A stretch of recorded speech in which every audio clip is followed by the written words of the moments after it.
Welcome back to the Assback podcast. I'm the commish. I'm G. What up, y'all? And this is going to be our 8th episode of my favorite team, the Carolina Panthers. If you haven't been here before, what we're doing is we break down every team. We're starting in draft order, so we started with the Titans, and here we are, episode 8. We kind of go around, we talk about the draft picks and cap space that the team has.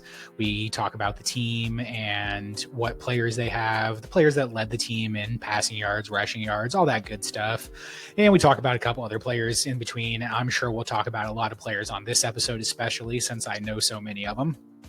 Yeah, G already knows it's going to be we're going to have to, he's here to reel me in this time, you guys. He's here to reel me in, so this isn't a 3-hour podcast. Yeah, I mean, as much as I could go, we could do it, but and maybe that's for another day. Maybe we pick a day and we just go over the Lions, we go over the Panthers, and we just go as long as we can, just bullshitting about them. Maybe we do it at the end of the season next year or something. I don't know. We'll see.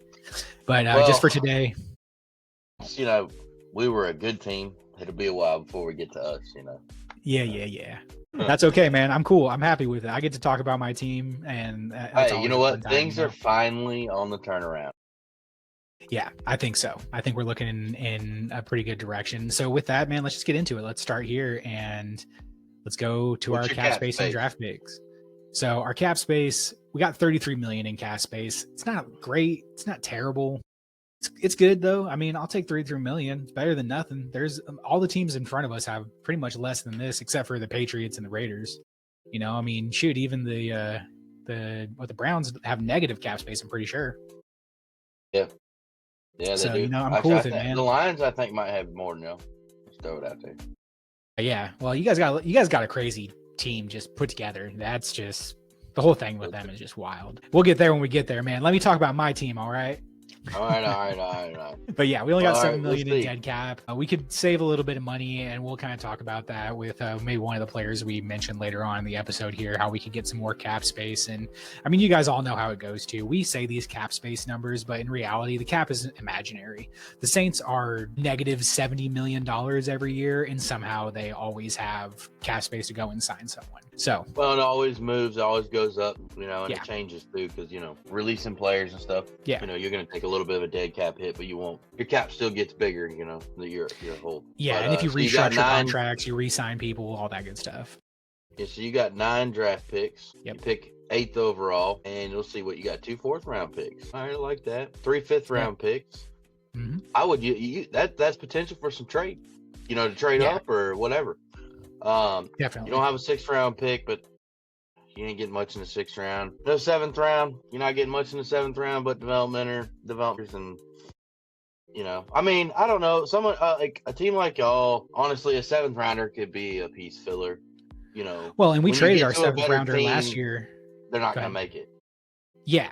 Well, the guy that we drafted in the 7th round last year, his name was Michael Bennett. He was a linebacker out of Michigan. He'd been there for 4 years. He was basically going to be a special teams guy. He was a little small, like he tried hard and everything. And I thought it was a good pick. I really liked it, but we traded him to the Seahawks for Mike Jackson, who ended up being our second cornerback all year. And he was pretty good. So those guys can come in handy. You never know. Yeah. Hey, you never know. And I mean, we got a 2nd round pick back because we got the Rams pick.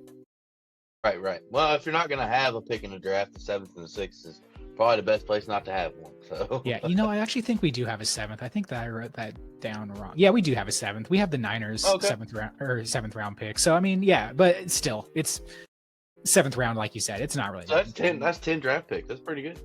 Yeah. So I'm cool with it. I mean, and like you said, those 2 4th picks and those 3 5th round picks, like we can definitely package like a 4th and a 5th together to move up into the 3rd or something. Or if we want to move up in the 2nd round, we package that up. That is definitely great to have. I think having multiple 3rd, 4th, and 5th picks, that's what they're for. They're to package together and trade up.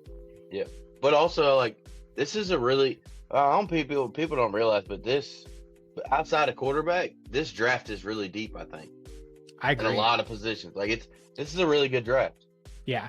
I think there's some positions that are a little bit more top heavy than others, like that, the top guys are so much better than the guys right underneath them. And I think quarterbacks like that. I think running backs probably like that. Like there's not really a strong. There's 5 or 6 really good running backs. You think? I don't know. I mean, I guess like Yeah. the only one that most people know is going to be Ashton Genty and Cam Scatabo, just because those are the guys we've heard of so much. But I guess I feel like they're probably closer to all the I don't same know. level. You get both of Ohio State's running backs are going to be up there. Yeah, I've seen So them in I like the mean, 4th round and Trayvon stuff on mock Henderson. I drafts. like Trayvon Henderson. He did good at the combine too, so he's gonna move his draft stock up. So Yeah, and again, you know, with all these things too, the combine just happened, so we don't really even take in a lot of this stuff into what we're thinking for the draft. You know, right? So Yeah, I mean, we'll see. But yeah, like either way, like having those late round picks is going to be really beneficial for a team like us and for these other teams at the top of the draft, because those guys, although they may not be superstars, and maybe you hit on one of them here and there or something, but they're still going to be good players. And the deeper the draft, right. the better those players are and the better your team is. Because you look at all these teams that do so good and they have depth. They have great depth. Yes. Like their depth could be starters other places. Right, so, exactly. you know, I mean, yeah. So I'm cool with it. I really like the position we're in. So, all right, let's get into some coaches and GM, because, well, it hasn't been pretty for the Panthers here. I mean, last year was step in the right direction, but the couple years before that, it's been pretty bad. I'll be honest. You know, GM definitely took last GM definitely took a shot with Bryce Young. Still yet to see if that'll work out. It looks like it might be trending in the right direction. Yeah, but we'll definitely. see. Yep. So glad we got a new GM.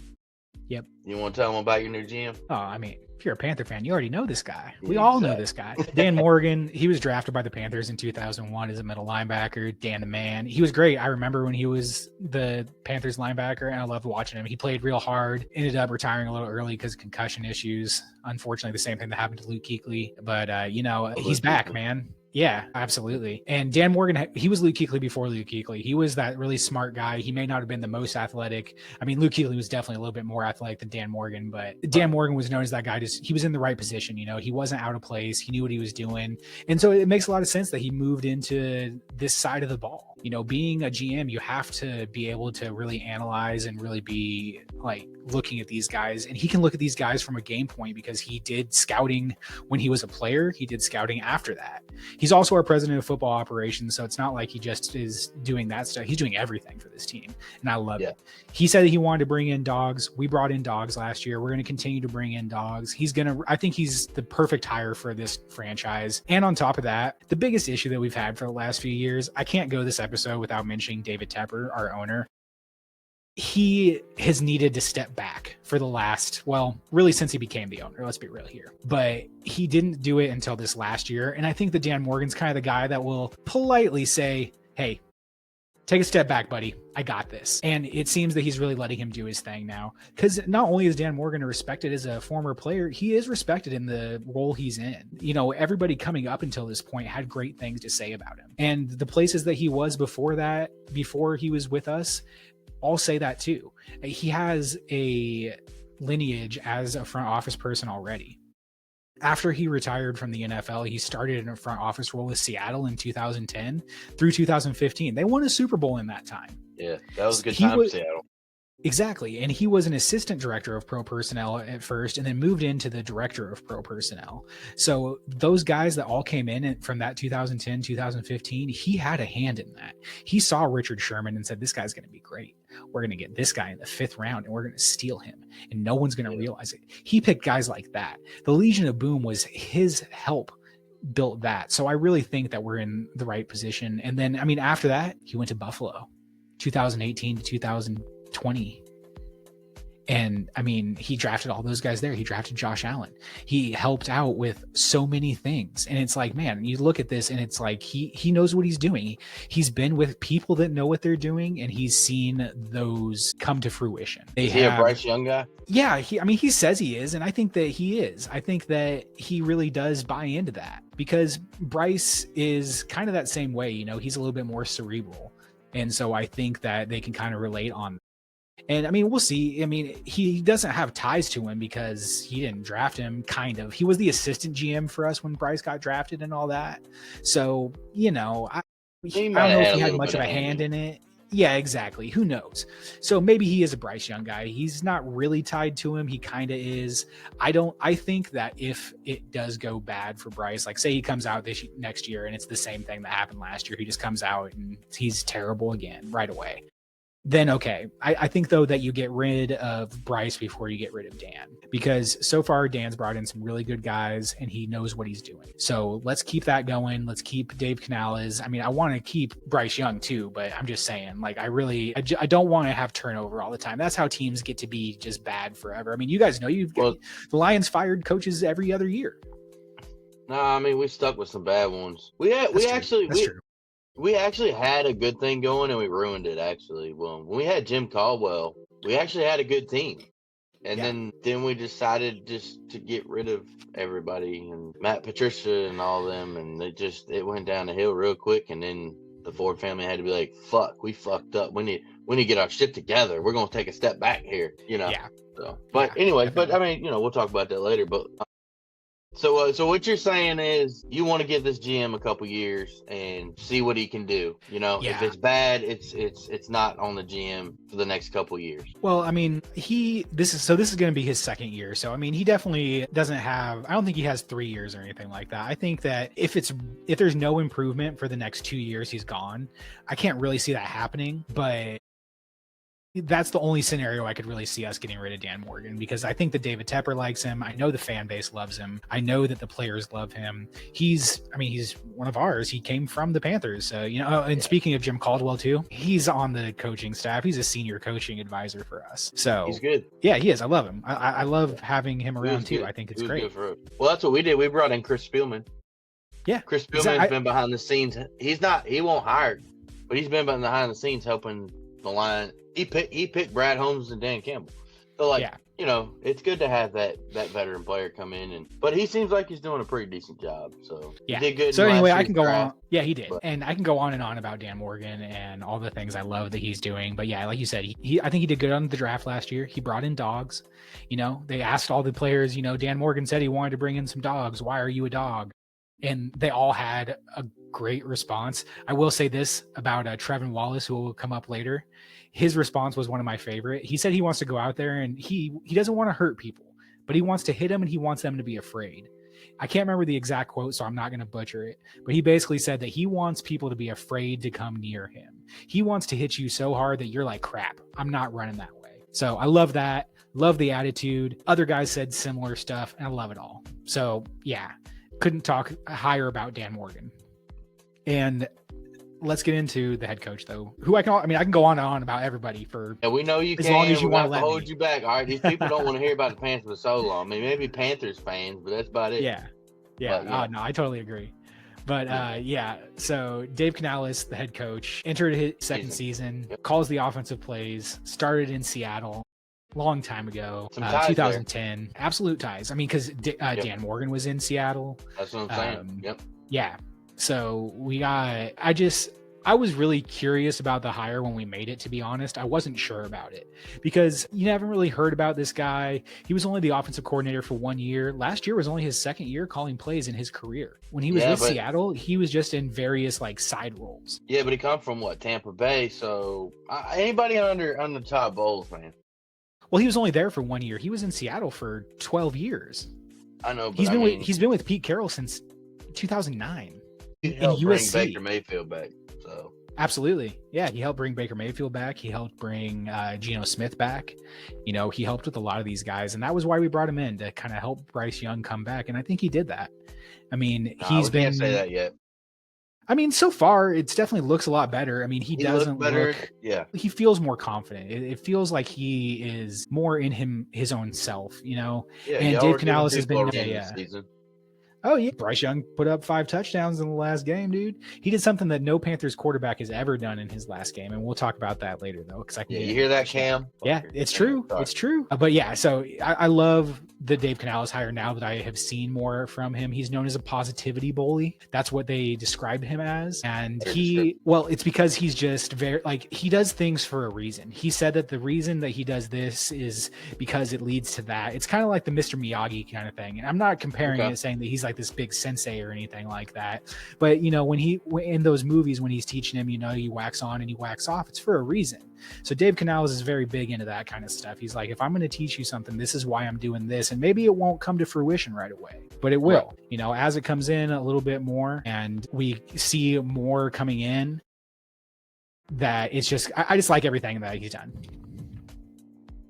Yeah. So I love everything that Dave Canales is doing. I think that him being a positivity bully is exactly what Bryce needed, to really get him to believe in himself and to just keep doing what he's doing. You may not see the outcome and the positives right away, but you give it a little bit of time, you keep doing what you're doing, and that's going to end up happening eventually. So I really like that. I mean, he's an offensive guy. He hasn't done anything on the defensive side. He's been an offensive guy his entire NFL career. He was head coach in high school is where he started, and then he ended up just working at USC. I believe just kind of, I don't think there was even a designated position. He was just working with Pete Carroll at USC, and I love it.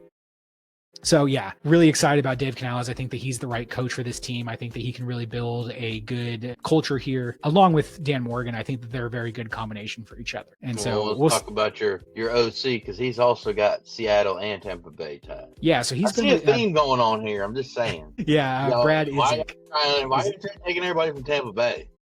Well, so Brad Isaac's just been with Dave Canales for a long time, because Canales was only in Tampa Bay for one season. So he was a wide receiver coach in Tampa Bay the season that Canales was the head coach, or was the offensive coordinator there. And he came with him to Carolina. He was also with him in 2019 in Seattle, and from 2019 to 2022. So he's been with him for a long time, and he's just a friend of his. They're very close to each other. I believe their families are very close. They hang out outside a lot. They're just best friends, and I think that's a big part of it. But he is also the same kind of thing, man. He's got, he was a wide receiver in college. I don't think he ever played in the NFL, but he gets out there and he has cleats on. He runs around with the wide receivers. He runs around with the running backs. He's out there running routes. He's not just sitting there doing nothing. I love the energy from him.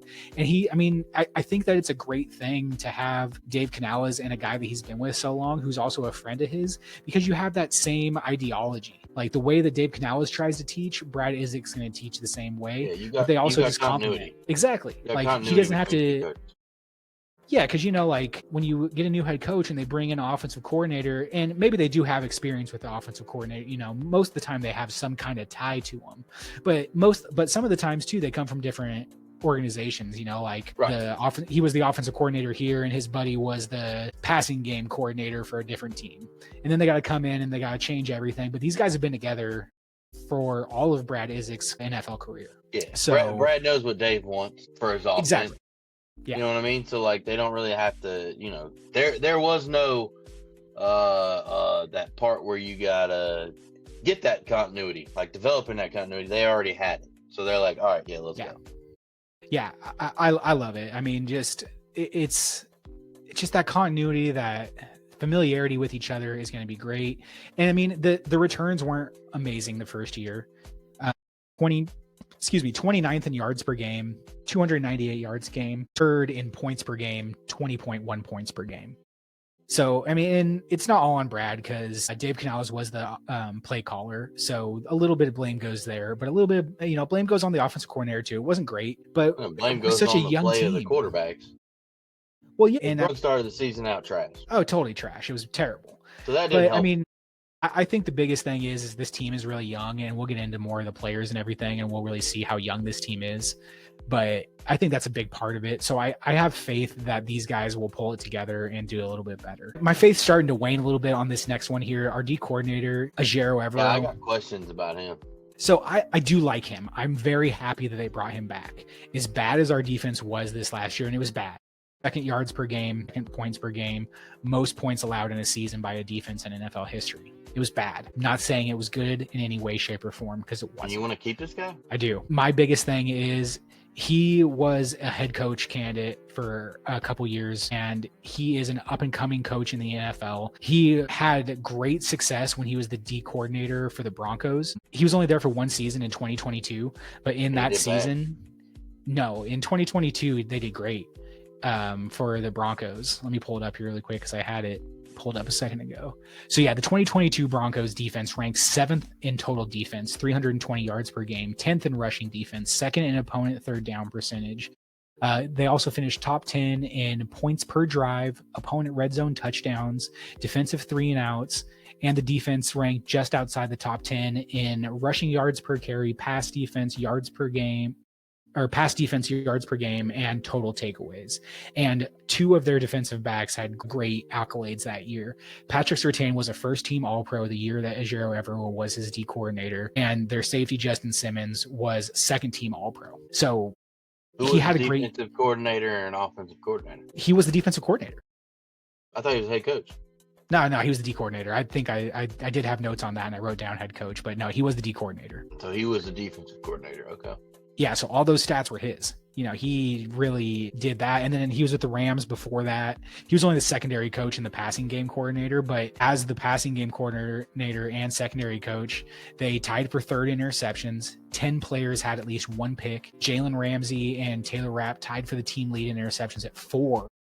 And he coached Ramsey to his 2nd career All-Pro selection and 3rd Pro Bowl. So, he knows what he's doing. Okay, but how many more years? He's your question mark, in my opinion. So, what does he got? The defense has to improve this year, or he's gone. Yeah. Oh yeah, for sure. If you don't improve from last place, then you're fucked. Yeah. So if it's just as bad this year and there's not any improvement, I'm fine with getting rid of him. The biggest reason I really didn't want to get rid of him is because he runs a 3-4 hybrid defense, and that's just a hard defense to run if you don't have the people for it. Derek Brown was hurt this whole year, so that really puts a big dent in the middle of that defense. Well, and you got a really young defense, and you can't. Playing that kind of style doesn't really work good with younger players because they don't play that hybrid in college, so it's a big adjustment. Absolutely. So that's what I'm saying. As bad as it was, and I know this isn't a very popular opinion among a lot of Panther fans, I just don't think that we need to just jump to something and get rid of him. Dave Canales even said it, that he has faith and confidence in him that he'll do good. There was a lot of injuries. Shaq Thompson was hurt a few games, Josie Jewell was hurt a few games, Derek Brown was out the whole season.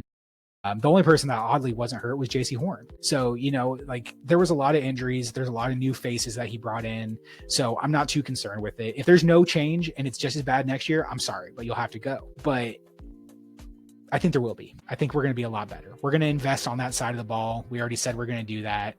And that's where we need to. We already know that. Yeah, you do need to. Tracy Smith is your special teams coach. Yep. He's in his second season with Carolina. Yep. Yeah, previously he was the assistant special teams. Oh, look, what do you know? Seattle from 2021 to 2023. I think we're just trying to Seattle and Tampa Bay is all y'all are right. Oh, well, don't worry. Pete Carroll's son was on was one of the coaches on the team until pretty recently. We actually just let him go a little bit ago. Yeah, well, somebody's obsessed with Seattle. He was the Texas special teams coordinator in 2020 and was an assistant there from 2018 to 2019. Started in the NFL in 2009 season in Cleveland as a special teams assistant. He was ranked, or I guess they were ranked 29th in special teams. So, okay. Yeah. Need to do better. But not that great. That comes with depth, and you don't have depth yet. Yeah, we've talked about this on a few of our other episodes that, your special teams is only so good. And once the rest of your roster gets a little bit better and your depth is better, deeper, it'll be better. So I'm not too worried about it. We did say that we're going to let our kicker, Eddie Pinheiro, test free agency. And I believe that we also got rid of Johnny Hecker, who I'm not a fan of that. I really like Johnny Hecker. He's a great punter. Yeah, so he's a free agent. It's contract. Why would you get rid of a punter and a field goal kicker? Well, so they're both free agents, and so we're just not expected to re-sign at least our kicker. I really hope we bring Johnny Hecker back. I like Johnny Hecker a lot. He's also 35. Bad? No. You know how hard it is to find a good kicker?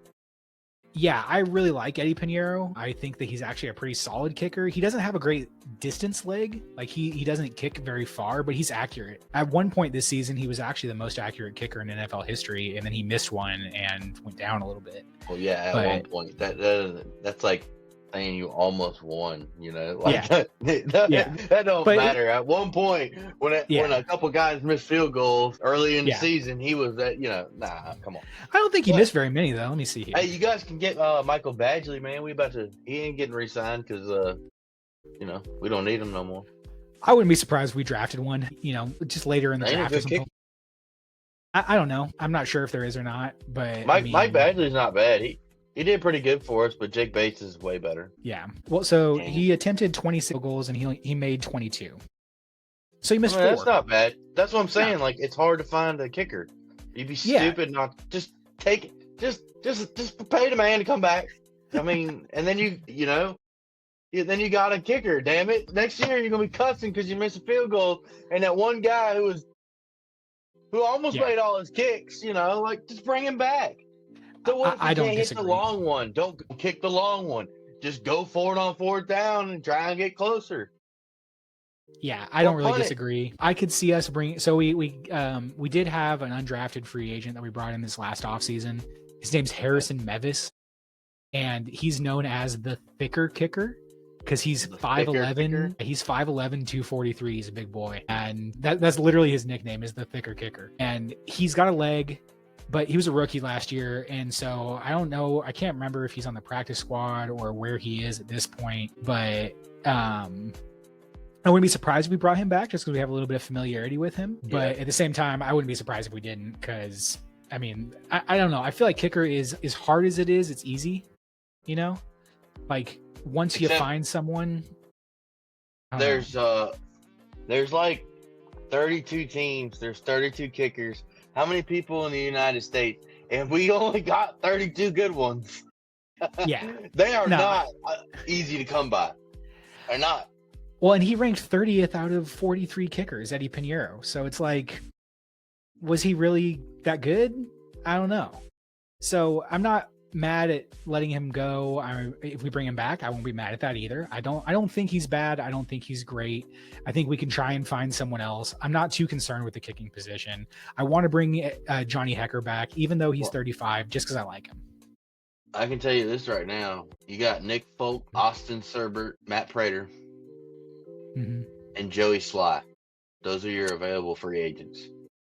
We know Joey Sly. He's been with us before. Well, if I was you, I'd resign that son of a bitch. Because, yeah, you know what I mean? Like, okay, so if you do get one in the draft, great. That's great. But you don't know you're going to get a good kicker. I mean, you might as well just go after, like, Matt Prater if that's the case, Yeah, I don't disagree. But I don't know, man. I mean, we'll see. I'm not too concerned with the special teams. I mean, we'll get someone there. Whoa! You need all 3 phases. I know, but I mean, if you can't kick field goals, you can't win games. I agree, but I'm confident they'll get someone in there. Either they said that they didn't say they're opposed to bringing Pinheiro back. They just said they're going to let him test free agency. They just said they're not going to re-sign him right now, and that's fine with me. Let him go test it. If someone else goes and gets him, cool. We'll go get Matt Prater. We'll go get one of those guys. Worst case scenario, we'll bring in Nick Folk or something like that, who is not a terrible kicker. I mean, I'm sure he's not great anymore since he's so old. Bad. Yeah, exactly. There's going to be guys out there. I'm not too concerned with kicker. We'll find someone and they'll come in. Well, let's talk about how bad your turnover differential was. It wasn't really that bad. 20th. I was kind of surprised. 20th. We're picking 8th. That's a little bit better than what it should be. How many giveaways did you have? I just want to know. 22. That's a lot. That's not bad. Come on, man. That's a lot. We've been talking about other teams that only had less than that. We said it was a lot. Now, let's see here. Yeah, the Jets have Raiders. The Raiders had 29. They had 7 more than us. They're the fucking Raiders. The Jags had 20. The Jags had 24. The Patriots had 23. The Giants had 23. Browns had 34. That's the worst team in the league. You're going down, not up. I know. I'm just saying. But 22 is a lot. That needs to be cleaned up. It will. 15 interceptions. It's okay. And here's that big number. That damn. At least you didn't have 10 fumbles, like other teams. But look, 7 fumbles. You just can't put the ball on the ground. I agree. 15 interceptions is bad too, but that was between 2 quarterbacks? Yeah, between Bryce and Andy Dalton. So, and we had decent takeaways. As bad as our defense was, 9 interceptions and 8 fumble recoveries. That's actually pretty solid. Like I was kind of. That's okay. It's just like I said, I was your surprised. Giveaways that really fucked you. I mean, I feel like your takeaways are good. Yeah, so we'll clean it up. We'll get there. It's just, we're a young team. We're learning. It was a new offense last year. We'll get there. I mean, true. And with that, And with that, we're going to go into the players. We're going to start talking about these guys. And, Here and we go. Galen's just, Wait, and G's just going to have to reel me in here for most of this section. Let's. Can I start with the first one? You can start with the first one. And I'll defend it. I know you're going to defend it. Well, actually, I'll be honest. I mean, I was a big time. I did not like this player at all. And I used to call it like probably one of the worst trades. Everybody did. To give up all this. I mean, to give up a lot for a player. Yeah. Still, technically, right now, he has not done anything yet. Yeah. So I still stand on the fence, you know, but at the end of the year, he put me on the fence, you know. I was way on the other side of the fence. Now I'm on the fence, but I ain't on the other side of the fence yet because, well, he really hasn't done anything yet. He had a good, you know, end of the season, and that's Bryce Young. I mean, he led the team in passing yards. I hope he would because he's a quarterback. Yeah. You know, 2,403 yards. Not great. 60.9%. Meh. Completion percentage. But, no, it's not great. No, it's not great. It's not bad. I mean, he's down there with the bottom quarterbacks here. We're getting, you know, like the other teams we talked about. But the second half of the season was an improvement. So, you know, that doesn't reflect that. Yeah. I mean, it does, but it doesn't. Yeah, I know what you mean. Yeah. 15 touchdowns. That's not bad. It needs to be more, but that's not bad. He didn't play all the games. Yeah. 9 interceptions. Definitely need to clean that up. But I think most of those were in the first half of the season before he was benched. Yeah, I think that he threw like 3 or something. Yeah. I'm going to pull it up. It wasn't many. And he threw most of his touchdowns too, I believe, after he was benching him did a lot of good for him. I don't know what he needed to do or if he needed to, you know, hey man, it's okay. Just, you know, relax a little bit, you know, get yourself back down here to earth or something. But anyways, he did take 29 sacks, which that's not really that bad, I don't think. Well, he took 6 in the first 2 games. 6 sacks in the first 2 games is a lot. Well, he might have been. And he threw 3 interceptions in the first 2 games. He was. Those first 2 games are terrible. Yeah. And I had people coming up to me the whole time after he got benched saying, "Oh, is he done?" And I said, "No, I don't think he's done." I mean, he was playing so bad though. I know. And he didn't show anything the year before. And just, I still had his moments.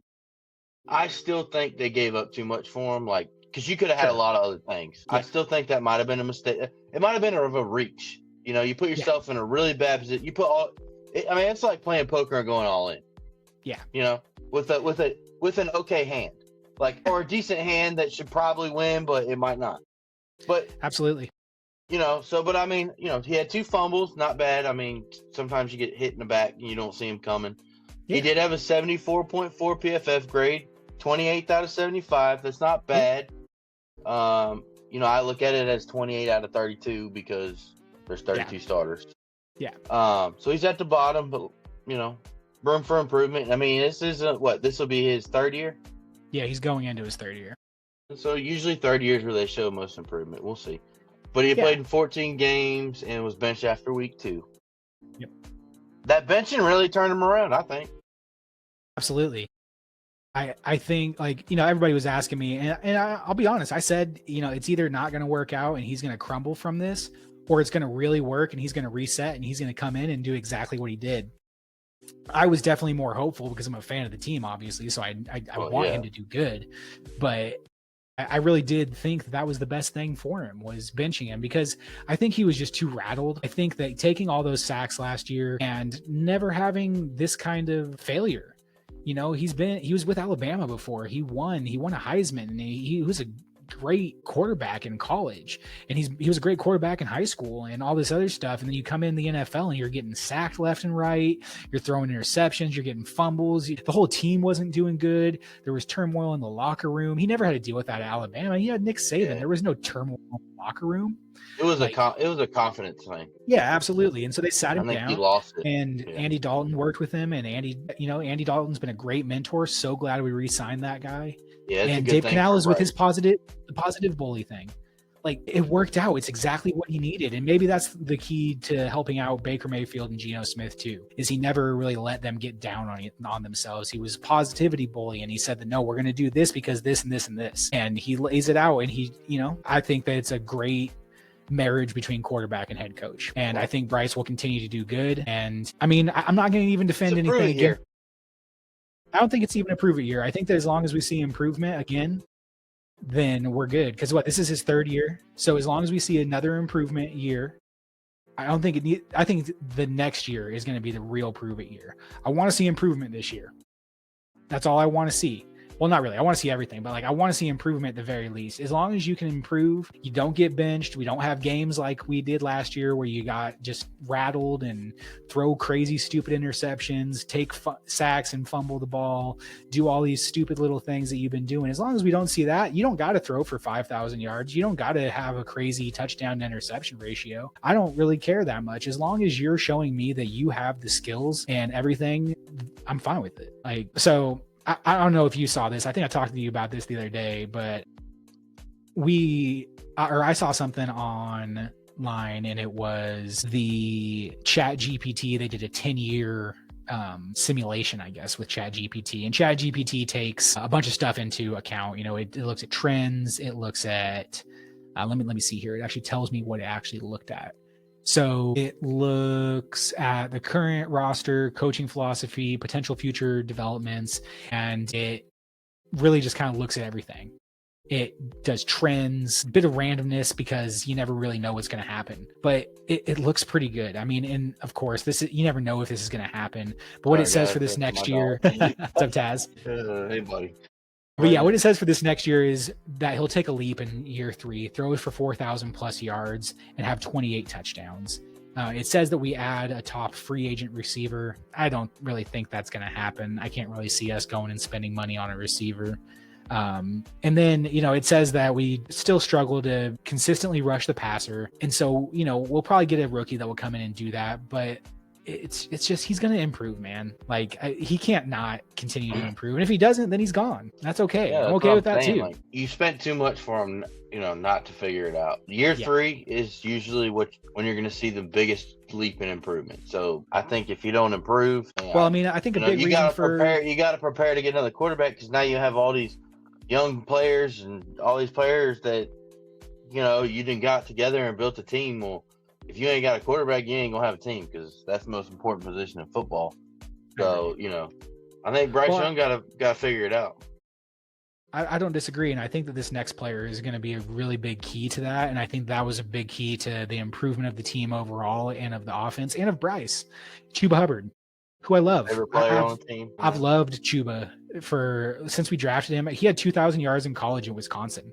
I mean, the guy knows what he's doing. So it's not like this guy doesn't know how to run the ball. Led the team in rushing yards with 1,195 yards, 4.8 yards a carry, 10 touchdowns, only 1 fumble lost. And Panther fans, we know what fumble that is. He knows what fumble that is. It was his only fumble, and it was in overtime, and we lost because of it. It was terrible. It was heartbreaking. Even I thought that one. Yeah. But you know what? Everything else about this guy I love. He is a hard worker. He's really tried to improve himself every year, and we rewarded him with a 4-year contract extension. So I think that he is going to be such a huge part of how good this team does in the future, and how good Bryce Young does, because we need to establish the run. We need to keep riding that train, keep riding the Chuba train, and keep people honest, because if they're not afraid of the run, they're going to just pin their ears back and come after Bryce. And that was a lot of the problem in his rookie year, and when he was doing bad, was we weren't running the ball. When any defense can pin their ears back, it's gonna be bad. Yeah, it's not gonna be so good. So yeah, definitely your bright spot. Yeah, I like Chuba. I had him on fantasy, actually. He did pretty good. Yeah, I remember I told you to get him. Yeah, but you need another one too, because you can't be doing what you did. I mean, you can't. Yeah, you can't. I mean, Bryce was the second leading rusher on the team. But yeah, we definitely need someone else to step in there. And I mean, we drafted Jonathan Brooks, and he got hurt again. He's probably not playing this next year, which stinks. But I think we'll probably get a rookie at some point in the draft. I mean, we'll touch on that later too. Yeah, But yeah. I would definitely like to see someone pairing with him. But I mean, this offense has a lot of bright spots. Like as bad as it was, and as much as people can talk shit about Bryce, like there's a lot of good stuff here. Adam Thielen led the team in receiving yards, 15. Oh, the only thing I have to say Yeah. is he's like a number 2, and with his age, he should be a number 3. So when number 3 leads your team, it's not great. No, it's not. And I mean, we definitely need a number 1 receiver, and we drafted Xavier Liga, and I got He's gonna Jalen be Coker good. written down here too. I like Jalen Coker, and yeah, I like Xavier Liga. Like, I think that we just have a very young offense, and they're gonna have to grow into it. Would I be mad at adding a number 1 guy? No. I mean, Adam Thielen's a slot guy too. You know, he's listed on the slot and everything, but he's a guy that Bryce really trusts, and he's talked a lot about how much him coming back after his benching, like how much Adam helped him with that. I just saw like an interview that they did the other day. I think it was on Cam Jordan's podcast for the Saints, and he was talking about how much he loves him and how like he was like telling him all this stuff that he learned. He really kind of took him under his wing. So I think he's so much more than just a receiver. He's really a leader on this team. People respect him. Yeah, and they should. And I think he likes it. I don't know. Absolutely. That's why he stayed there. Because he could have gone and left to a team that wanted to win, and he didn't. He could have stayed on the Vikings. Yeah. He could have asked for a trade halfway through the season because our offense was terrible, but he stayed and he's committed to it. He's only under contract for 1 more year. He might retire, so who knows? But if he doesn't, I would love to see him come back and continue to stay with us until he retires. He's a good receiver. Yeah, exactly. I mean, I could see him going for maybe a ring or something like that, and he deserves it. He was an undrafted free agent. I agree with that too, though. So he's getting too old. He would have done it already. Yeah, so we'll see. If he stays, amazing. I love it. If he leaves, I wish him all the best. I have nothing negative to say about Adam, unless he pulls a Benedict Johnson and goes to a rival. I mean, I wouldn't really even be mad at him for that. It's not the same thing. I think it's very different. Would you wish him luck? Except for against us. You want him to do good in your division? I wouldn't be mad at it. I like Adam Thielen. He's a player you like. You know, he was an undrafted free agent. He worked his ass off to get where he's at, and you got to respect that. Well, I do respect. You can still respect him, but you can't wish him well when he goes to another team in your division. So if he does good, that means you aren't doing as good. Well, yeah. So I hope he never does. I hope I don't have to worry about that. And, you know, let's see. Let me pull something up here really quick because I want to get into these young receivers here next. Because first, though, I want to talk about Jalen Coker because I love Jalen Coker. I think that he was an undrafted free agent out of Holy Cross, and, you know, people didn't think he was going to be anything. He ended up having 478 yards for us, 14.9 yards a catch, 2 touchdowns. He had that beautiful 83-yard touchdown. What? It was an 86-yarder, you say. Oh, okay. Yeah. Love it. He had 6 big plays, whatever they constitute a big play, 20 plus yards receiving. 6 of those is pretty great. Xavier Liga had 7 big plays. His longest was 35. He had 4 touchdowns, 497 yards, good for a 10-yard catch average. So, you know, these guys are young, but there's a lot of promise here. I agree with that. Yeah, I think, you know, they'll develop together. You know, if they had a good quarterback in the first half of the year, they would have probably done even better. So well, and Jalen Coker only played in 11 games, and so he didn't really come on until like a little bit later in the season. And him and Bryce seemed to have a pretty good connection because we had that cancer Deontay Johnson there too, and he was taking up a little bit of targets. He had 58 targets when he was with us, so you know that took away from Jalen Coker a little bit. And then once we got rid of Deontay Johnson and Jonathan Mingo, Jalen Coker came out and he started playing a little bit, and he really came onto the scene great. And so I think with a year under their belts, with a year in this offense, with the positivity bully that Dave Canales is, with an improved Bryce Young, I think we're going to see these guys do really good. I don't think Adam Thielen's going to lead the team in receiving yards again. I think it's going to be one of these other guys, or maybe, you know, we surprise the world and we draft a receiver with our first pick and they ended up leading the team. Whoever it is, we could. And we'll get into that. We're almost there. You're going to have to replace Thielen at some point. Yeah, I agree. So I really like the way that this is going. I mean, and I can go on and on about the offense too. Jatavian Sanders, our rookie tight end we had last year, he didn't grade out great, but I really like him too. You know, let's see. 33 receptions, 342 yards. I like our other tight end too, Tommy Tremble. He hasn't had a lot of yards, but he's a good blocking tight end, and you got to have a good one of those. Yeah, exactly. So there's good pieces around there. I like a lot of the things that they've done. I like the people they've brought in, and I'm really curious to see how we improve this offense this next year. I think we really. All right. Well, what about your defense? Because I got questions on that defense. But that defense is also young, like your offense. I will say that. They are. And it was bad. I mean, like I said earlier, the most points scored of any defense in NFL history. And that is with an extra game and everything. I got to defend it a little bit to that. And it was only one more point. It was only one more point than the last record. Only literally 1 point. So it could have been worse, but it was bad. And thank God it wasn't worse because it was hard to watch. But yeah, I think that they'll do better. There's a lot of young pieces there. I mean, let's start with Xavier Woods, though, which was one of the bright spots. He's now a free agent, but he led the team in tackles. He had 119 tackles. He also led the team in interceptions with 3 interceptions. 119 tackles, 3 interceptions, 2 tackles for a loss, 6 passes deflected, played in all 17 games, ranked 57th out of 125. 57th. Or a PFF grade of 57. I'm sorry. Good for 125 out of 170. So PFF grade wasn't great. He could definitely be better, but he was good. He was where he needed to be, and that defense was bad, so he couldn't do much. I really kind of just want to run through the defense because there's so much youth, and a lot of players are going to kind of be moving around a little bit here. So I'm just going to kind of go here, and I mean, you chime in when you got questions, because you said you got questions on this defense, man, because I mean, everybody has questions. Trevin Wallace is another piece I love on this defense. He was a 3rd-round pick. I mentioned him earlier in this episode. He's a dog. He was drafted in the 3rd round. He ended up with 64 tackles, 1 sack, 2 tackles for a loss, 2 forced fumbles. So, he didn't play in every game. I want to say he only played in, let's see here. He only played in 13 games. Are you going to re-sign Xavier? Do you want to? So he's kind of in the same thing as Eddie Pinheiro, that we are letting him test free agency, and if he wants to come back, we'd be happy to bring him. And he's been the veteran on the defense for a few years. I would be happy to bring him back. You know what his market value PFF? Is? The what? You know what his calculated market value is? No. 4.4 million. You got to bring him back for that. Yeah. I mean, I think you bring him back, even if we are, there's a chance we draft a safety. But you sign Xavier Woods so you don't have to reach on a safety. If a star safety falls in your lap or something like that, you run up and get that guy. But yeah, exactly. You get rid of Miles Sanders.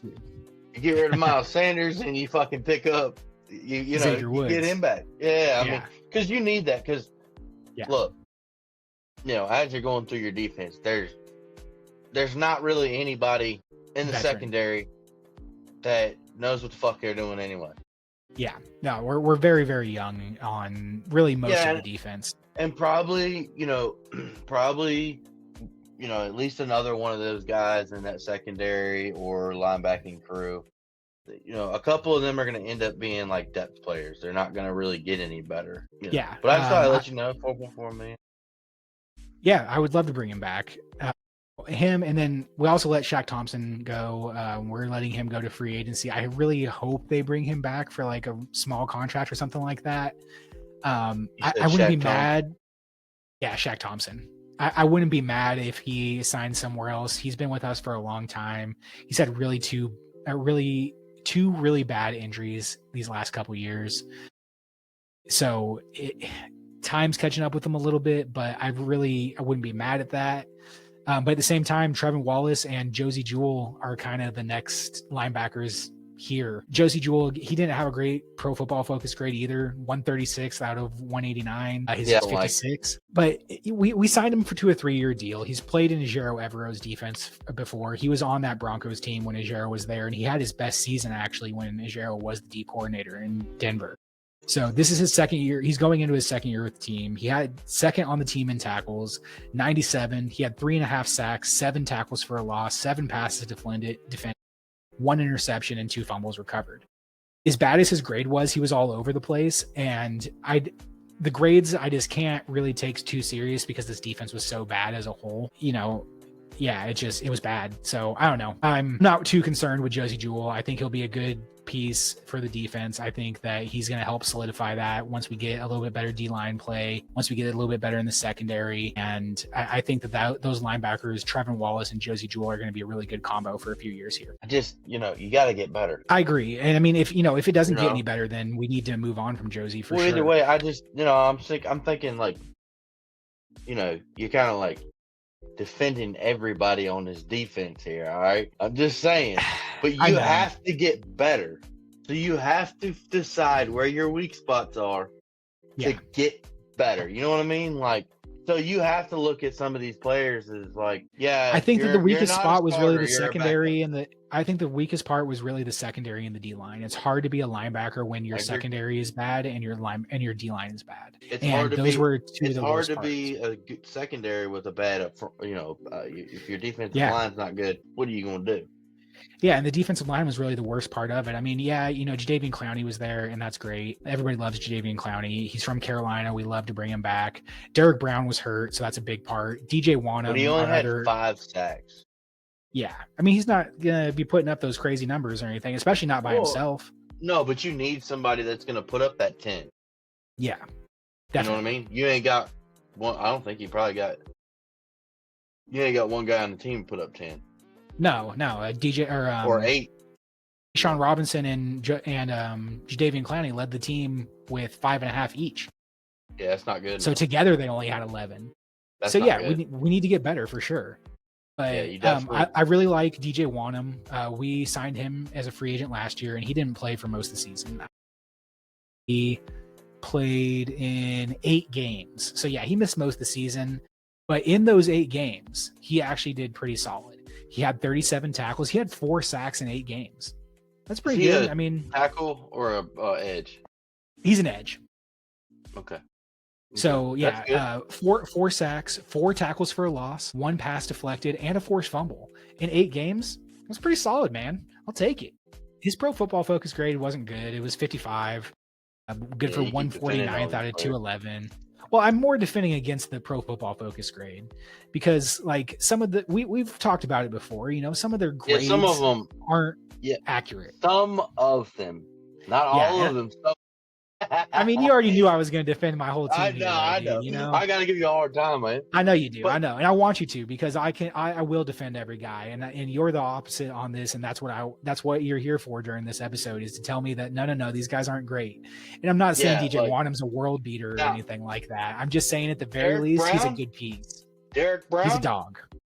Great, awesome. Okay, love him. That is a solid piece of your defense. Absolutely. He is a building block, a foundational piece of this defense, 100%. Him and JC Horn, I would say, are the 2 foundational pieces. I like Robinson as your second, but you need another player because he's getting older and you're going to need somebody to come in there. You need another D tackle to go with Brown. Yeah. Because, I mean, to be honest with you, your other D tackle or your defensive end, your Shy Tuttle is trash. He's not good. No, he's not. He gotta go. I mean, like I'm defending a lot of these guys, but like more the biggest thing that I'm defending on him is like at the very least, these guys are good depth pieces. Like DJ Wanham, he may not be amazing, but I'll take 4 sacks in 8 games. If he plays in all 17 games, you double that. That's 8 sacks. That's pretty good, even if he's a backup or even if he's a number 2. Sean Robinson, same thing. Like there's a lot of number 2s at the very least. At the very least, there's number 2s. You could get a lot better. Yeah. In a lot of places on defense. Yeah. I'm not disagreeing at all. You got guys that are there, but like you can improve that position. And I would say besides your young players, like your young players could improve. That's the other thing with your defense is like it's so young. Like, you don't want to give, some of them guys got bad grades right now. Well, I mean, it's their first season. But at the end of the day, good players have good seasons in the first season and the second season. Sometimes it takes a couple. And you also, I feel like, are probably playing because you don't have that depth. You're playing players that probably need a development, and you just gotta throw them out there because you ain't got depth pieces. So you definitely need to bring in better players to be able to, give those guys somebody to learn off of. First of all, 2, so you don't throw them into the fire, and 3, because you just need to improve. You got to improve them pieces so you have depth. because you're not going to go anywhere if you don't have depth, because you're going to have injuries. And if you don't have somebody decent to go in there, you know. Up. Yeah. And like, I feel like your defense now has decent, you know, they're not that starter. Well, a lot of these guys are going to be that backup. You know, they're going to be that depth piece. They'll get you I'm through okay with that. 5 or 6 games. You know what I mean? Yeah. And I'm okay with that. Yeah. You know, and let's get into it. Let's talk about ways to improve this team, because free agents, I don't think we're really going to go after offensive guys. I think it's going to be just defense, just so we can draft the best player available. And maybe, but I don't really see anyone that I'd really like too much. I don't know. What about Devontae Adams? Old, cost too much. Would take away developmental snaps from Jalen Coker. What about like a Tyler Lockett? Same player as Adam Thielen. I wouldn't be opposed to bringing him in, but if we didn't have, if we had. Yeah, but he's old. He's not a death piece at this point. You got to have a veteran, man. We have Adam Thielen. If Thielen wasn't there, sign me up for Tyler Lockett 1,000%. Okay. He's got ties to Dave Canales. He's got ties to Brad Idzik. All right, so who are you going after on defense? I want to swing for the fences on this first one. I want to swing for the fences on Javon Holland. Yeah, you already knew. Okay. Because he's 25 and he's a free agent. That's insane. He had a little bit of a down year. Well, he had a little bit of a down year. 63 was his PFF grade, and I defended everyone else, so I'm going to defend him at the same time. His previous year, he was a 90.4, and he was the 3rd best safety. He's been one of the top 5 highest graded safeties in his first 2 years in the league. He had a bad year, and that's okay. But when a guy like this is a free agent and you have a chance at him, let's go throw the money at him. Let's go say, hey, man, because that makes it so you don't have to think about safety. There's good safeties in this draft. But if you get him, you ain't got to worry about that. You ain't got to worry about that for the next 5 years, 4 years, whatever it is, whatever you sign him to. His projected contract I'm seeing is a 4-year, $19.5 million a year, or about $60 million a year. 98 total. No. 4 years. No, that's not what you're seeing? Yeah, over 4. Yeah, over 4. Yeah, exactly. $98 million over 4 years. $15.1 million a year. Yeah. So, you know, we got a little bit of cap space. We got enough. I say we go for it, man. I say we swing for the fences. At the very least, we got to try. You know, if you don't try and get a guy like that. I don't think that you're ready for that. I don't necessarily think so either, but I mean, he's so young that I think you sign him to that 4-year deal. You have him until he's 29. We go in, we draft someone else to kind of complement that secondary or that line or the line. Now you only got $15 million left. I mean, that's still enough. We could sign Javon. Go for like the next 2 years. I guess you can have a 5th-year player option if you want to. I mean, you can try and be like the Bengals, you know. Yeah, I'm not opposed to it. I'm just saying, like, I wouldn't be mad at swinging for the fences on Javon Holland. It'd be a great piece to add, but we need a lot on the defense. I mean, I'm seeing like Khalil Max out there, DJ Reed. I don't think we're gonna like really get these like big name guys. Javon Holland is the only one that I could really kind of see, just because I've heard some like whispers about us being interested in him, but I don't really expect us to do that. I don't expect us to sign like a Josh Sweat. Hassan Reddick would be an interesting piece to add because he did play for us for a year and he had a good season. Shavarius Ward, a cornerback, I'm not opposed to that either. I think that he'd be a good piece to bring in to be on the other side of JC. I wouldn't be mad at bringing Mike Jackson back either. What about Osa Sadiguzua? I don't even know how to fucking say that. He just got re-signed. The Cowboys just re-signed him today. Oh, yeah, you know what? I did see something about that. So he's not even a free agent no more. Yeah, exactly. I mean, another safety, too. There's Cameron Byam from the Vikings, but I'm sure he's going to go back to the Vikings. You know, yeah, they he's were probably great. going to go back. Milton Williams is a name I've kind of heard thrown out there a few times for the Panthers to go after. He's a D lineman, interior D line. He just won a Super Bowl. What about Greenlaw? I wouldn't be mad at Greenlaw. I mean, I wouldn't be mad at it. I don't think it's going to happen. Right. Does he want to go there? I don't know. I don't think so. I think that, you know, he's coming off an injury, so I'm sure he's going to kind of go, you know, he's a little bit more open than he would be normally, but I don't think he goes to a team like us. I don't think that where he wants to be. I just think it'd be a good fit, though. Yeah, I don't disagree with that. Help that linebacker crew out, put a veteran in that middle of that defense. Yeah. You know, that's what I'm looking for is like, I think you need to get a veteran. Like, it doesn't have to be an expensive guy. It can be an older guy, but somebody to teach. Yeah. And, all right, so say you draft some guys for your defense. Yeah. Give somebody who can help teach them and who can control the defense and make them better. Like, I'm the captain. Hey, guys, this is what they're calling. You see this? This is why we're calling this. Let's go. Yeah. You know? I don't disagree. So, I think you need somebody like that. Yeah. I mean, Justin Reed's an option too. He's 28. The Chiefs don't have a ton of salary cap. Maybe we bring him back. Yeah. I'm cool with it. Like, Justin Reed. You need a free safety. Exactly. So, I mean, I wouldn't be mad at that. Does it happen? Probably not. I wouldn't be surprised if he goes back to the Chiefs, but I wouldn't be mad at it. So we'll see. I don't know. I mean, there's really just a lot of different ways we can go. I don't know if we're going to spend a lot of money unless we like really go after someone like Javon Holland. Harrison Smith. Yeah, and he's older. I wouldn't be mad at bringing him in.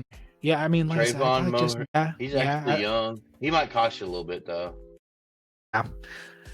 Justin Simmons. Yeah, I like Justin Simmons. I wouldn't be mad at that. He's 31. He's a little bit older, so he'll probably sign for a little bit cheaper. Want Jeremy Chin back? I wouldn't be mad at it, but he won't come back. I don't think he wants to. No, he's going back I think he's going back to the Redskins.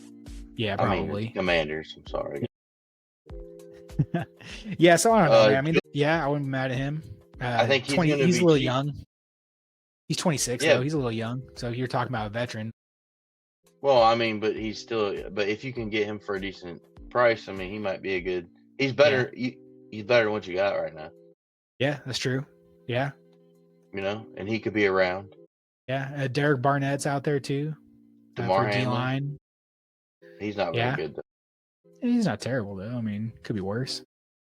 But yeah, Isaiah Rodgers really, if you could bring back Xavier Woods, that'd be kind of big. To be honest, that's your best bet.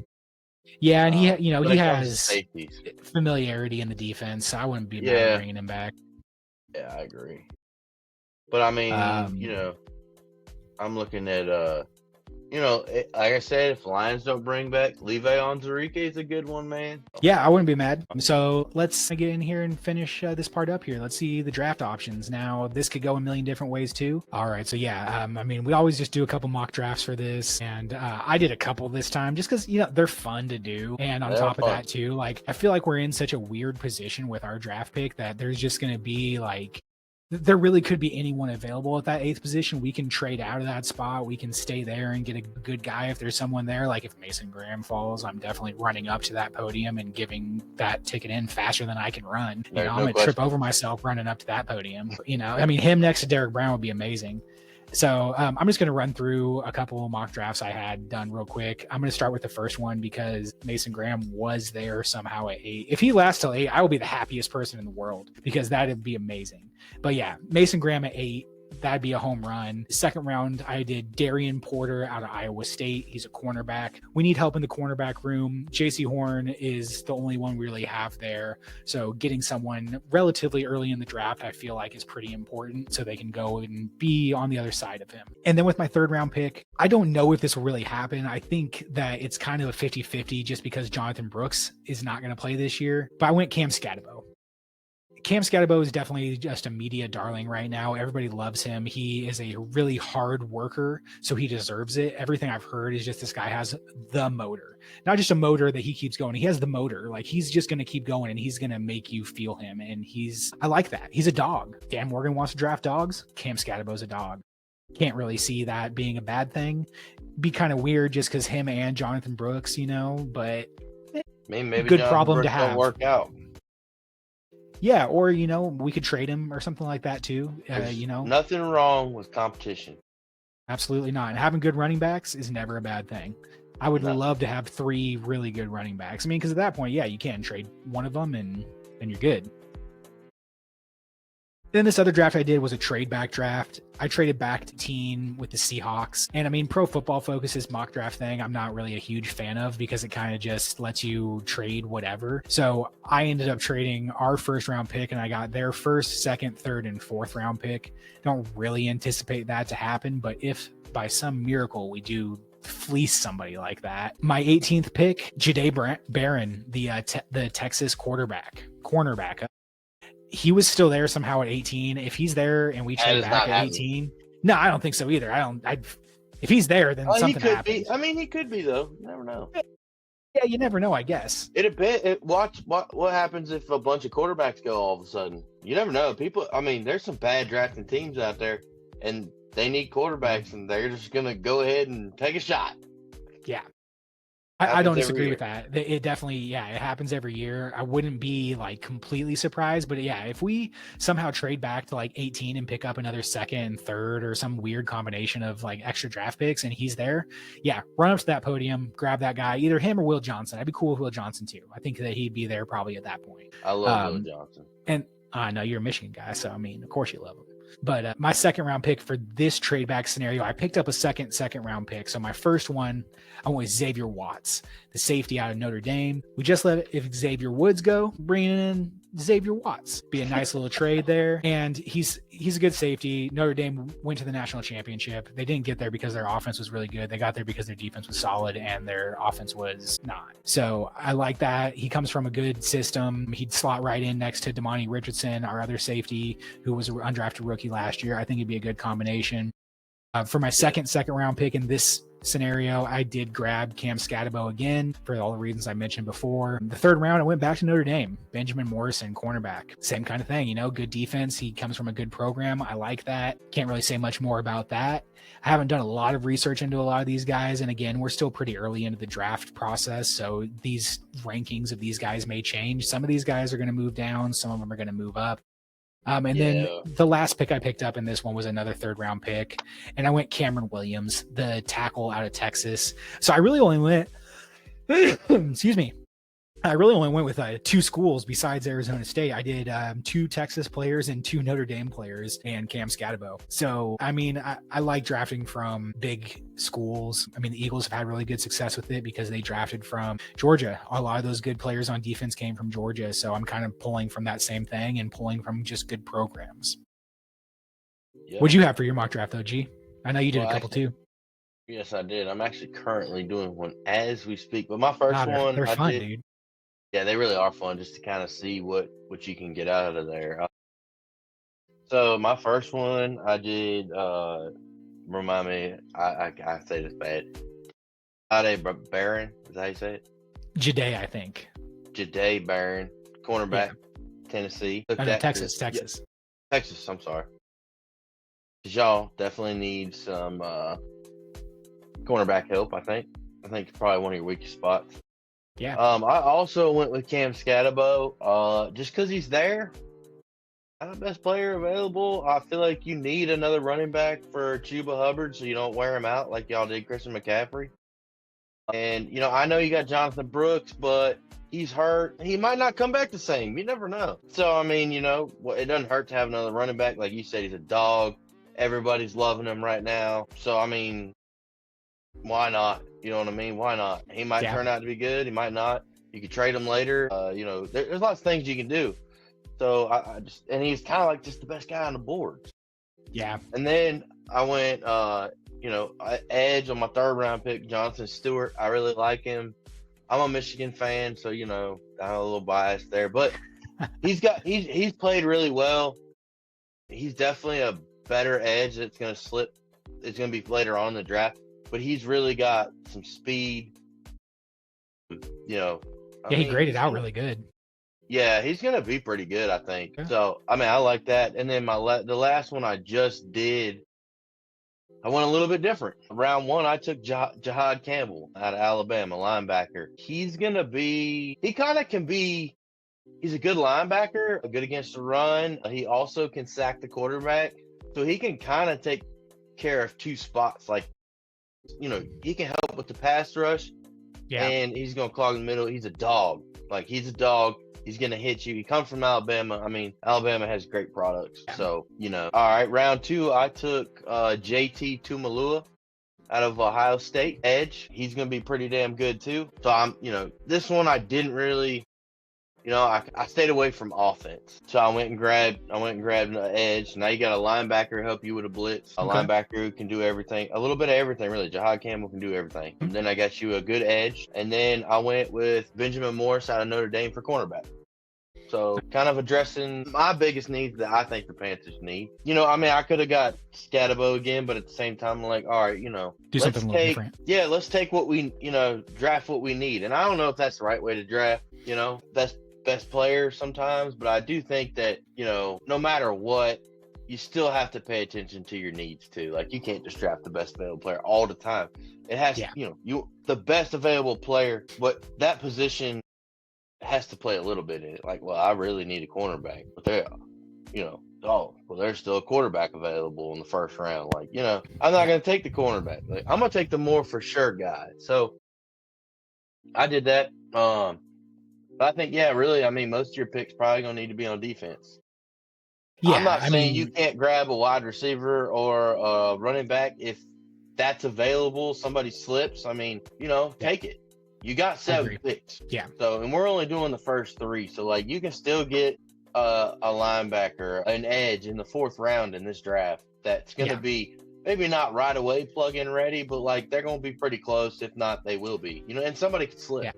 Well, and we need to improve the defense all around, no matter what. So it's like we getting anyone anywhere is going to be helpful. Yeah, and I haven't done enough research on all the. Like, I know I watched some of the combine and I've looked into some of these guys, but I don't know enough yet to really, make my picks. So like, this is kind of going off of that too. Yeah. So things may change. And I think the draft, next couple of weeks we're gonna see the draft order change too. Like we're gonna see things change. People are gonna move up and people are gonna move down.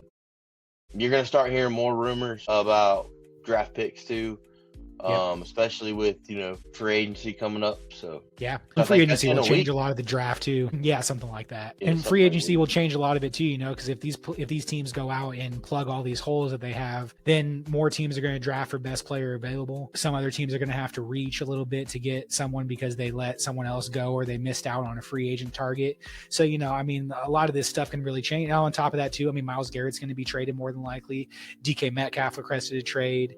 We're going to see more and more of these things kind of start popping up, and that's going to change the draft too. That's going to change the way a lot of these teams go, Yes. Yeah, it really is. It's going to be really interesting to see how this draft works out. Cause like you said earlier, like this draft is deep. Like it's just a deep draft all around. Yeah. Besides quarterback, I think it's one of the worst drafts for quarterback. I'm not going to lie to you. Yeah, I think that I want to say maybe the 2019 one or 2021, whichever. I think it was 2021. There's just less. People are less sure about these quarterbacks coming out. You know what I mean? You got Cam Ward, Shedeur Sanders. Yeah, and your boy. I don't even know that they're for sure. Yeah, I like Jackson Dart over all. I know you do. Just saying. Yeah, watch him be the best one. I wouldn't be that surprised. Yeah, the 2022 draft was pretty bad for quarterbacks. That's the one I was thinking of with Malik Willis and Matt Castle. The Panther fans know Matt Castle. We drafted him in the 3rd round, and he's not in the NFL anymore. So there weren't. Kenny Pickett. Kenny Pickett was the only 1st round quarterback that didn't year. Last long. Yeah. So it really is just it's such an interesting draft. It's such an interesting offseason. We've mentioned it a few times on a couple of our other episodes here. Go back and check those ones out to hear kind of what we thought, what we've been thinking this whole time. There's just a lot of these teams at the top have a lot of interesting needs, but there's good fits. They have good cap space. The draft is going to be the most interesting thing. It's always the most interesting thing because you never really know what's going to happen. But what this draft is, it really is just kind of like, man, what teams are going to do what? There's a lot of these teams at the top can trade back. There's going to be some surprises. Oh, for sure. There's always going to be surprises this year, especially. You're going to see some picks that were projected later that are actually people are going to be like, oh, that was a reach. But that's going to happen this year because there's so many good players that team might just like that one player better than any of the others. So they may take them. Well, and like you just said a minute ago too, like there's only a certain point to where you draft best player available until you go and get the guy you want or the guy you really need. The Panthers did it last year. We traded back up into the 32nd pick to draft Xavier Legette because he was the guy we wanted to go get. And I loved that. I love that from Dave Canales. I love that from Dan Morgan. I hope they're like that this year. Maybe with this first pick, I think that we have a really unique opportunity. We can stay put at 8 and we can get a good player there. Or we can move back and we can still get a player that's going to help us a lot. I think that 8 is kind of where you start to see a fall off of like the top talent guys. Like I think that because a lot of these mock drafts that you and I did, I know that Tatori McMillan was available and he's kind of like the last of those like top heavy guys. You know what I'm talking about? Like the 2 quarterbacks are kind of in their own. Yeah, exactly. The 2 quarterbacks kind of in their own thing. Superstars. Yeah. But like Mason Graham's a potential superstar. Abdul Carter's a Okay. potential superstar. Yeah. Travis Hunter's a potential superstar. I mean, the list really goes on with these guys at the top of the draft that are a potential superstar. Will Campbell. Yeah, Will Campbell. Tyler Warren. Yeah. Michael Williams, too, at edge. Mike Green. Ashton Genty. He's slipping up in there. Yeah, he Ashton is. He's coming up. I seen somebody compare Ashton Genty, and I thought it was kind of interesting. But he's like a faster Emmitt Smith. I honestly don't know much about Emmitt Smith's play style, but my favorite comparison for Ashton Genty is Alvin Kamara. I think he's a better Alvin Kamara. He's not that speed back like that. Nah, but I don't Jahmyr think Gibbs is closer to Alvin than him. Nah, I think that their play style. I don't think it's so much their skill set. I think it's the play style because Alvin Kamara has amazing balance. And I mean, as a Panther fan, I play against him twice a year. It sucks, but like the amount of times I've seen that dude get like someone tries to tackle him and he uses their momentum to push himself further, or he just kind of bounces around off guys. Does the same thing, man. So I don't know. It's going to be really interesting to see a lot of these guys. But yeah, like I said though, like after 8, it kind of drops off there. Like you kind of get to a point where a lot of these guys are on the same level. Like after 8, you got guys like Shamar Stewart out of Texas A&M, Mike Green. It becomes hard to draft a player after that because you're like, am I reaching? Yeah. Or am I not reaching? Exactly. You know? Do I just trade back for and need? make my decision easier? Yeah. You know, let some of these players, but at the same time, like, do you draft back or maybe if you got a guy you like, you got to go for it. Like, who cares what anybody else thinks? I mean, they tell you all the time. When we picked Jahmyr Gibbs, they told us you don't take running backs in the first round. Well, you guys traded up for him. Yeah, we got a superstar. Like, yeah, absolutely. He looks great. Yeah, I mean, he's one of the best running backs in the league already. Yeah, I agree. I mean, I totally agree. That's why I said I love Dan Campbell and Dave Canales going and getting Xavier League at the first round last year. Do it again. You know, go get your guy. If there's someone there at 8, we traded up for Terrion Arnold. You know, exactly. I mean, we traded up for Jamison Williams. Yeah. Like we traded up for Brian Branch. You go get your guys. I mean, I don't think we necessarily need to trade up, but I'm more saying like, I mean, maybe in the later rounds for sure, but I'm saying like with this 8th overall pick, if there's a guy that you love there, like say we get to the 8th pick, if Will Johnson's available at the 8th pick, might be him because we need another cornerback. And if they like him enough, you know, we don't know. We'll see a lot coming in these next few months, dude, when we get the visits. The guy I didn't see on the draft board when we were picking, which I know he's got to be there round 1, was Trey Amos. That's a good pick, man. I like him. The cornerback. I know who you're talking about. Yeah, he's out of Ole Miss, I think, or Mississippi. He's it looks like he's like a 2nd rounder. That's what it's looking like, at least on Pro Football Focus. But yeah, he's graded out really good on everything. I mean, 85.6 PFF overall grade, tied for 13 in forced completions or forced incompletions, tied for 48th in coverage stops. Average depth of target was not great, but I don't think that's really on him. No. I mean, yeah, he graded out really good. Yeah, and I think he's got size too. You know, he's 6'1", so he's decent. You know, yeah. I mean, he's the 1, 2, 3. He's the fourth corner on PFF. Yeah. Travis Hunter's ranked number 1. Yeah. So what did Will Johnson grade out like? Because he's 76.5. And he didn't grade. He didn't grade out very good. Yeah, his coverage grades. Forced incompletions, he was 2nd. Or no, he only had 2. But they weren't throwing his way this year. Yeah, I don't know, man. He has all the like measurables you want, you know, and he's smart too. That's my big thing. Yeah. I heard someone the other day talking about Will Johnson. If his 40 time is good, he'll be drafted higher, or if his 40 time is bad, he's going to slide. I'm like, you know what? Give me a slow guy.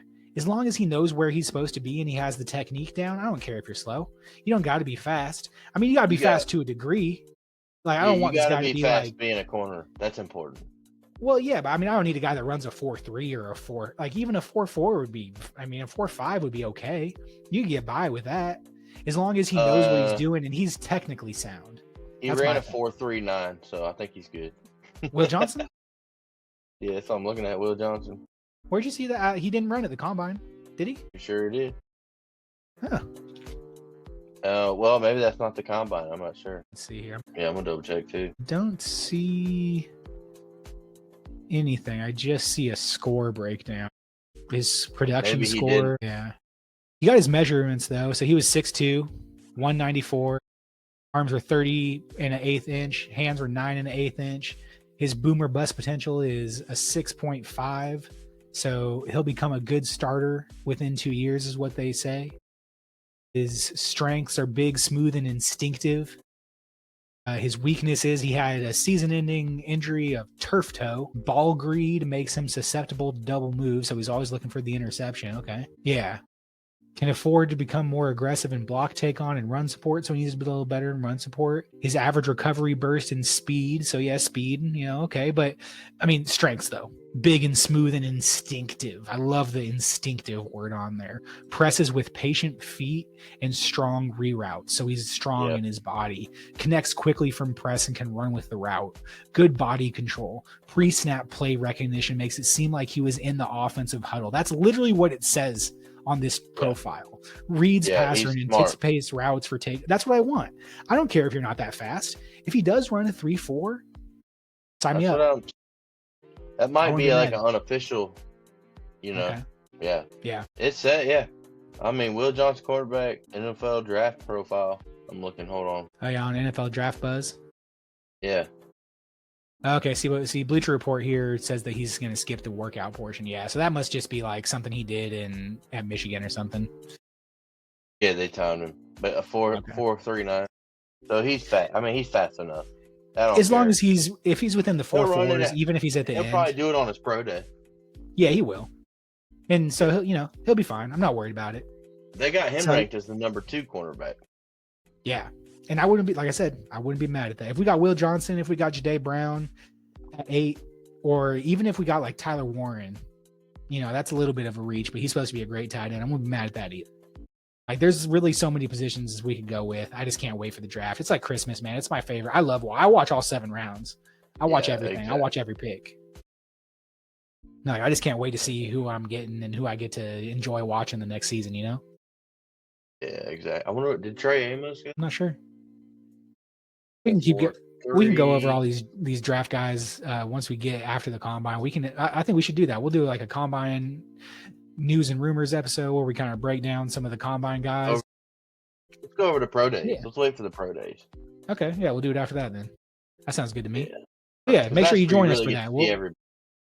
We'll go over an episode on that, and make sure you tune in and check that out and see what you guys think. See if you agree, see if you disagree.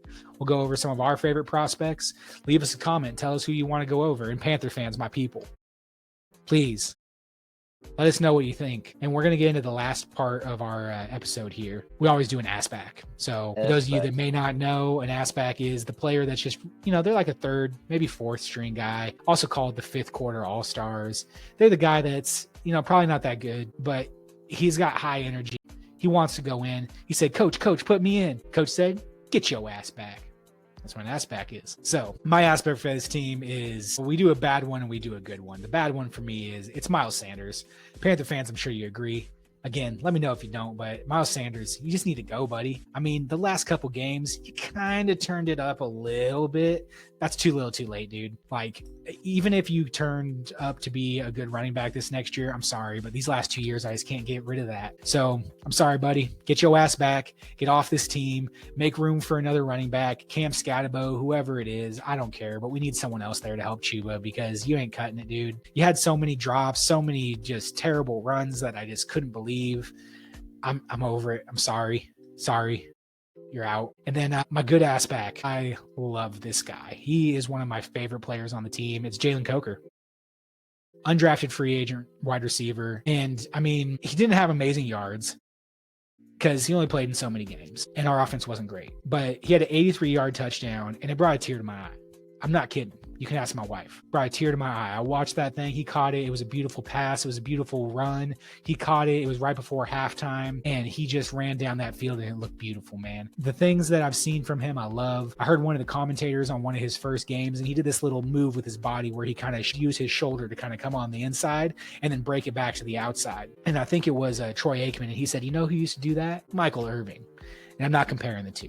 I'm not getting ahead of myself here. But oh, he is. No, I'm not. I'm not with Jalen Coker. I think he's great, but one season is not enough to convince me you're Michael Irvin.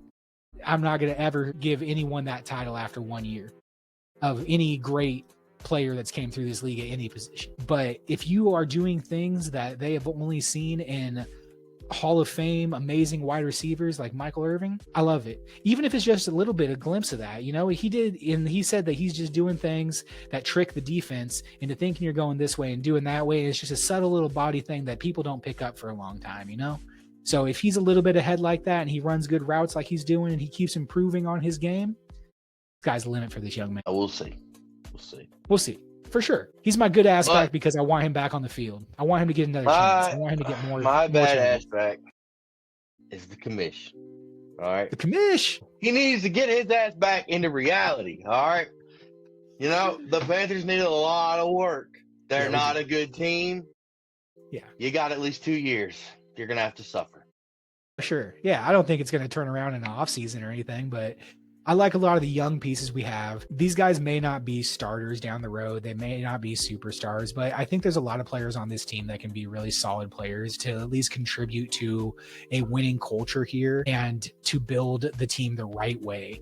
I don't want us going out and spending a bunch of money on free agents for no reason. We're not a piece away. No, we're not 2 pieces away. I mean, we spent a bunch of money last year on our offensive line because we needed it. That's one place I was happy to do it.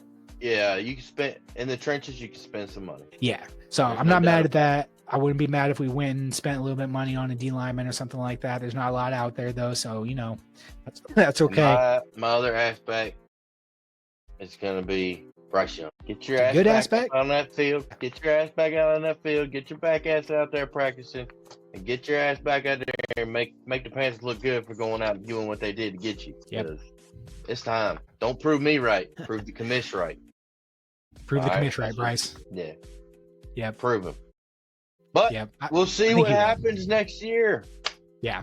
I can't wait. I'm really excited.